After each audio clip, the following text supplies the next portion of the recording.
देखिए पिछले 60 सालों में पहली बार ऐसा हुआ कि पलामू का तापमान 47 डिग्री पार कर गया।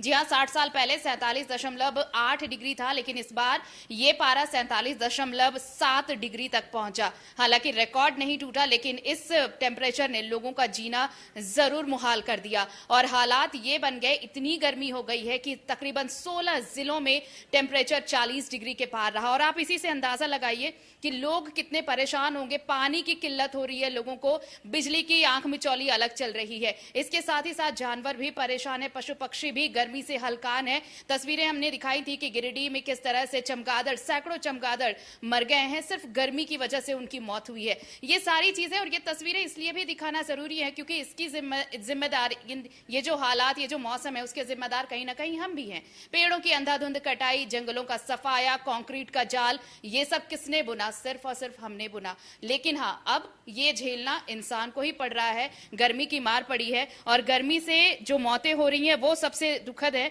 लोग थोड़ी सी लापरवाही बरत रहे हैं और उससे मौत हो रही है। हमारे साथ झारखंड एडिटर अनुराग ठाकुर जुड़ रहे हैं। अनुराग जी, स्वागत है। और बड़ी बात है कि गर्मी से 19 लोगों की मौत हो चुकी है झारखंड में। एक कहर है, आसमान से मानो आग बरस रही है। जी आरती, बिल्कुल। जिस तरीके से बीते 25 तारीख से हम देख रहे हैं, जिस तरीके से गर्मी का कहर बरप रहा है झारखंड में, तो कहीं ना कहीं लोगों की जो परेशानी है वो काफ़ी बढ़ रही है और 19 लोगों की मौत हो गई है, जान चली गई है। तो ये अपने आप में काफ़ी बड़ी घटना है और इसका कुछ नहीं किया जा सकता, कुदरत का कहर है। लेकिन फिर भी लोगों को अब भी सचेत और अवेयर होने की ज़रूरत है। जिस तरीके से पर्यावरण के विरुद्ध हम काम कर रहे हैं, तो कहीं ना कहीं अब वो समय आ गया है कि आपको पर्यावरण का ख्याल रखना पड़ेगा, तभी पर्यावरण आपका ख्याल रखेगा। और यही चीज हमने अभी देखा है। जिस तरीके से 19 मौत हुई है, उसके बाद हम गिरिडीह और गढ़वा की बात करें तो वहां चमगादड़ों की मौत हुई है। तो ये भी कहीं ना कहीं प्रकृति के साथ हम खेल रहे हैं, एनवायरनमेंट के साथ हम खेल रहे हैं। तो कहीं ना कहीं इसका खामियाजा इंसानों को भुगतना पड़ेगा और यही हम भुगत रहे हैं। और गर्मी की मार अभी ये 2 तारीख तक और रहने वाली है। जो मौसम वैज्ञानिकों का कहना था कि 2 तारीख तक ये गर्मी की मार रहेगी। हालांकि आज अगर रांची की बात करें तो थोड़ा सा दोपहर के बाद मौसम नॉर्मल हुआ है। जिस तरीके से लोगों की जान जा रही थी गर्मी से, उसमें थोड़ा राहत मिला है। लेकिन फिर भी आप बीते दिनों की बात करें तो पावर कट का वैसे ही समस्या रहा है, पानी की वैसे ही समस्या रही है। पानी के लिए हाहाकार मचा हुआ है, लोग गैलन लेके जा रहे हैं, पानी नहीं मिल रहा है लोगों को। जो टैंकर आ रहे हैं वो तुरंत खत्म हो जा रहे हैं। और सबसे बड़ी दिक्कत हो रही है, जितने भी रेसिडेंशियल इलाके हैं वहां पे पावर कट की वजह से पानी नहीं मिल पा रहा है, मोटर नहीं चल पा रहा है, तो पानी नहीं मिल पा रहा है। और जो लोग भी एसी लगाए हुए हैं, कूलर है, उसका भी वो लोग लुत्फ नहीं उठा पा रहे क्योंकि पावर कट इतना हो रहा है कि हर कुछ फेल है। लोगों के घर में इन्वर्टर फेल है, हमारे घर के खुद के इन्वर्टर फेल हो गए थे। इतना मतलब दोनों जगह से परेशानी हो रही है अनुराग जी। जैसे देखिए, बिजली विभाग के लिए तो ये कहा ही जा रहा है कि बिजली विभाग हजार दावे करता है, गर्मी आने से पहले भी, गर्मी के दौरान भी, लेकिन होता कुछ नहीं। वही लोड शेडिंग, घंटों लोड शेडिंग चल रही है, लोगों को दिक्कतें हो रही है। दूसरी तरफ निगम टैंकर से पानी भी पहुंचाने की बात हो रही है, लेकिन कई इलाके ऐसे हैं जहां पर हफ्ते में 1 या 2 दिन टैंकर पहुंच रहा है। मतलब 4-4 दिन, 5-5 दिन लोग इंतजार कर रहे हैं टैंकर का। जी बिल्कुल। निगम में लगातार शिकायतें भी आ रही हैं कि उनके घर के पास पानी की टैंकरें नहीं पहुंच रही है। वहां पे निगम के लोगों से भी हमारी बात हुई तो उन्होंने कहा था कि जो अभी अवेलेबिलिटी है उसका काफी शॉर्टेज है। मतलब आपको पानी कहाँ कहाँ प्रोवाइड करना, क्योंकि डिमांड ज्यादा है तो ऑब्वियसली सप्लाई कम हो गया है। तो बढ़ते डिमांड की वजह से ये प्रॉब्लम हो रहा है। लेकिन निगम भी दावा कर रही है कि जल्द से जल्द हम कोशिश कर रहे हैं कि लोगों की जो पीने के पानी की जो समस्या है उसे हम सॉल्व कर लें। लेकिन बहरहाल फिर भी जिस तरीके से गर्मी लोगों को परेशान कर रही है और बेतहाशा गर्मी, और ये 2 तारीख तक जो मौसम वैज्ञानिकों का कहना है कि 2 तारीख तक गर्मी ऐसे ही कहर बर पाएगी, तो लोगों को ये भुगतने के लिए तैयार रहना है। इस गर्मी की मार लोगों को झेलनी पड़ेगी। सहूलियत आपको देखनी होगी। जी बिल्कुल। अगर आप बाहर निकल रहे हैं तो थोड़ा ध्यान रखिए, अपना ख्याल रखिए, पानी हमेशा पीते रहिए, खुद बॉडी हाइड्रेट रखिए क्योंकि ये बहुत जरूरी है। देखिए, आम का पन्ना है, लस्सी है, जो तरीके जिस तरीके से आप निपट सकते हैं गर्मी से जरूर निपटिए और सिर को ढक कर ही निकलिए, जो कहते हैं ना पूरा बदन ढक कर कपड़े पहनिए, धूप लगने से बचे। इन सब के अलावा देखिए कल आखिरी चरण का वोट है देश में, लोकसभा चुनाव के लिए कल आखिरी चरण का मतदान होगा। इतनी गर्मी है, गर्मी में ये चुनाव एक चुनौती से कम नहीं है। इसके लिए क्या इलेक्शन कमीशन की तरफ से व्यवस्थाएं की गई हैं? कुछ ऐसा नजर आ रहा है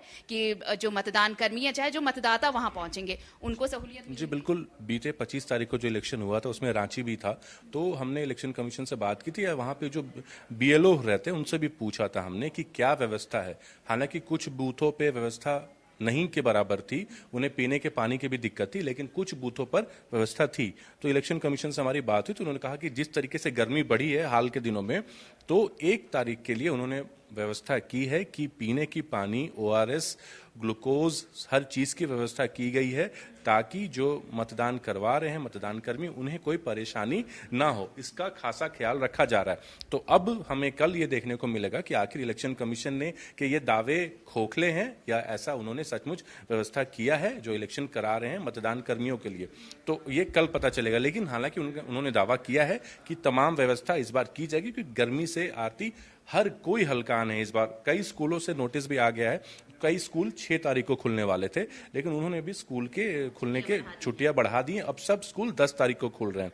कुछ स्कूल पहले ही 10 को खुल रहे थे, लेकिन जो पहले खुल रहे थे उन्होंने भी अपनी छुट्टियों की तारीख बढ़ा दी है। तो कहीं ना कहीं गर्मी से सभी लोग परेशान हैं। डीसी का भी आदेश आ गया था, और पशु पक्षी जानवर सभी लोग परेशान हैं। और रांची में ये रिकॉर्ड गर्मी पड़ी है इस बार।